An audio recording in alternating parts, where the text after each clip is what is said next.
Hey there! Great that you're checking out this guide on how to set up a Google search campaign. In case we met already, welcome back. If we haven't met yet, my name is Thijs, and in the next couple of videos we'll go through the process of setting up your first Google search campaign. So let's get into it.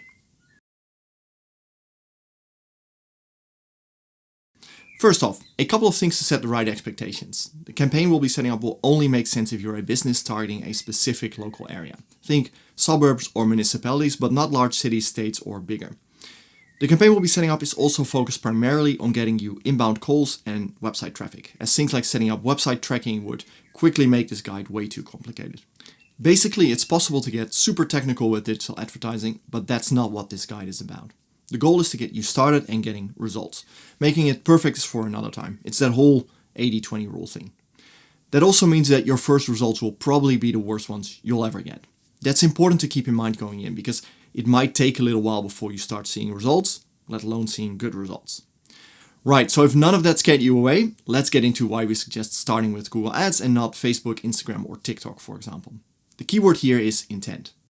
Here's your traditional marketing funnel. Don't worry if this is the first time you're seeing this, and no need to pause the video to study the screen. I'll talk you through it. At the top, we have awareness, interest, and consideration. What those steps mean is that you first become aware of a product or service, then over time, as you see and hear more about it, you start to develop an interest in it, which then eventually turns into you considering it. And we're going to ignore those three steps entirely.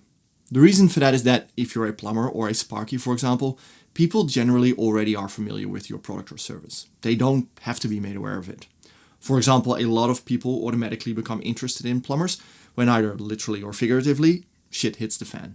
We don't have to create that interest. People automatically become interested and subsequently consider a plumber, a sparky, or a glazier when they need one. Your product isn't driven by desire, it's driven by necessity. If my window is broken and I need a new window, I don't go onto Instagram hoping to see an ad. I go onto Google and I search for a glazier. That's why Google Search Ads is such an incredibly powerful advertising tool, because it targets intent. The people seeing your ads have self-qualified. They basically raised their hand and said, I know what you do and I am in the market. Now sell me something. Now that's not to say Facebook, Instagram, or any of the other advertising platforms out there are useless, but we're trying to go for the lowest hanging fruit here. And for most businesses in the trades and construction industry, that happens to be Google Search Ads. Now, with that, part one is done. No homework, just a quick introduction on the how and why of Google Search Ads. In the next video, we'll go into targeting, which I think you'll find very easy now that you have a bit of background on how Google Search Ads works. You can get to the next video by clicking the button below, and I will see you there.